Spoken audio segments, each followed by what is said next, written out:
AGRON HOXHA was 19 when he tried to escape from communist Albania. He was caught and sentenced to 22 years of hard labor, drilling blast holes in the copper mines of Spachi. This is where he slept for 13 of those years, on the top bunk against this wall, next to 49 other men. While here, AGRON lost his father, his youth, and his dream of a life in the United States. The government recently released the file the Communist Party kept on him, and he found the name of the man who betrayed his escape plan.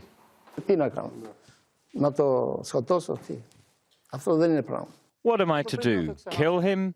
Whoever has done wrong must not be judged by us. People were beaten. Some could take it and some couldn't. Or sometimes someone was condemned to death. They would keep him for 45 days with his head covered and his hands tied. Then someone would come from the Central Committee and say, "The party has spared your life, but you must work for us." Albania was one of the most isolated and repressive communist regimes. People weren't even allowed to talk to foreigners.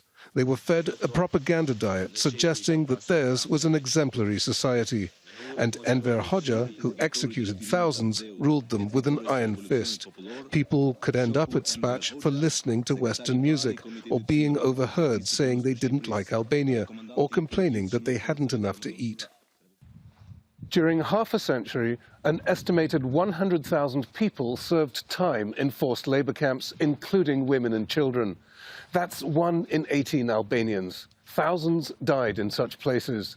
In the 3 decades since the fall of communism, there has been no inquiry and no justice for the denouncers and persecutors of these political prisoners. That, says AGRON, is because the same people have remained in politics. That could be why this history of political persecution isn't taught in Albanian schools. JONILA GODOLE runs an awareness program for young people because she believes the failure of the political system to account for its past mistakes still haunts it. The communist rulers, they could do whatever they wanted with the people. Nobody cared about them.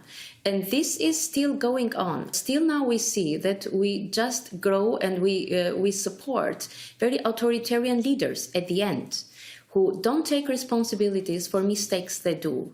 The government gave AGRON $65,000 as compensation for the 15 years of hard labor he did. He spent it sending his 3 daughters to study economics in Germany and the UK, and to stay there, enjoying the freedom he never could.